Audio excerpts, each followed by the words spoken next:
Hi guys, konnichiwa. Dito ako ngayon sa Ueno. And ngayong araw na to ay day off ko nga. So yun, come spend the day with me here in Ueno. First stop is magbo-boating tayo. Sakto, napakaganda ng panahon ngayon. Hindi gaanong malamig at hindi rin gaanong mainit. Sakto, autumn ngayon dito sa Japan. So yun, samahan nyo ako mag-boating dito. Yun, let's go!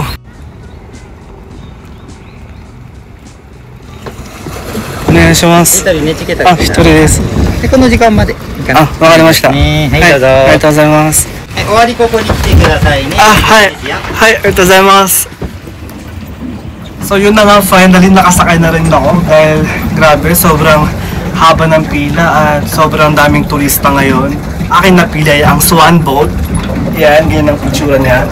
Ito yung pinili ko kasi nga, maaraw ngayon, kapag pipiliin ko yung cycle boat, ang tawag dito, talagang tatapat sa akin yung araw eh.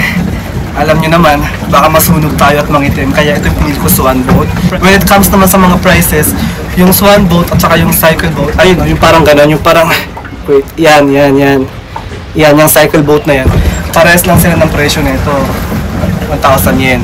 Pero ito naman, yung ganyang klaseng boat is 800 yen. So yung 1,000 yen, okay na siya for 30 minutes. So yun.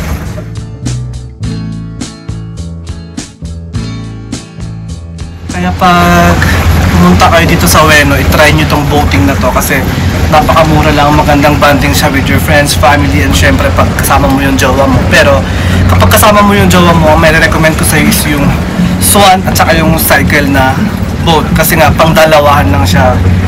Kasi kapag bultuhan na, pag mga friends na, pag isang barangay na ang sasakay, yung ano na yun, yung sagwan, sasagwan kayo ganyan. Counting catch-up muna tayo.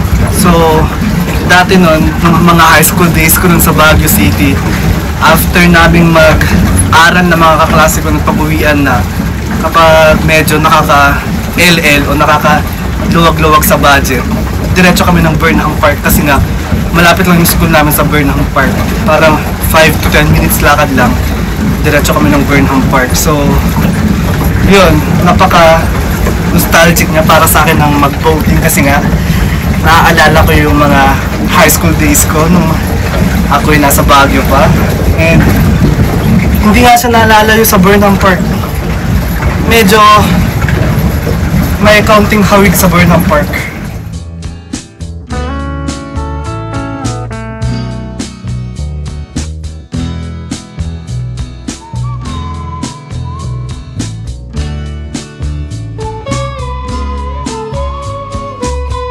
So yun guys, natapos na rin yung boating and ang masasabi ko is 10 out of 10. Napaka worth it niya. Next naman is andito tayo sa Ueno Zoo. Actually magkalapit lang to eh.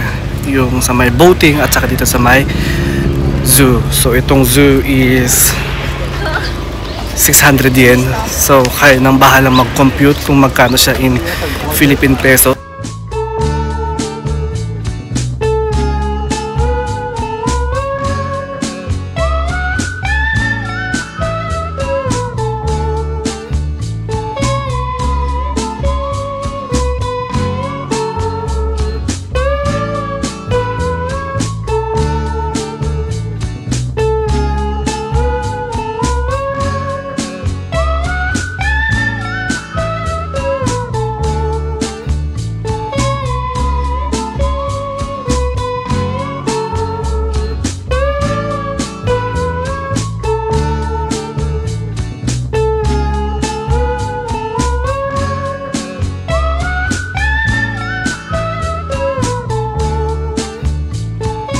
Nandito naman ako ngayon sa Amyoko. So alam niyo na yan guys, kapag sinabing Ueno, kilalang kilala rin ng Amyoko dahil dito ang direct na bilihan ng mga Japan Gold.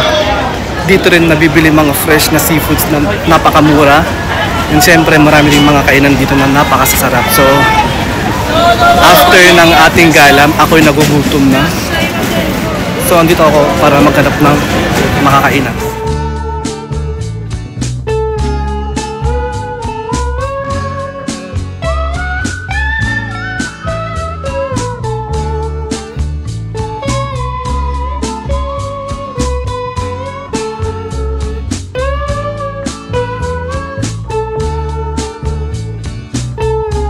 nag-enjoy ako sa gala. Sana nag-enjoy din kayo.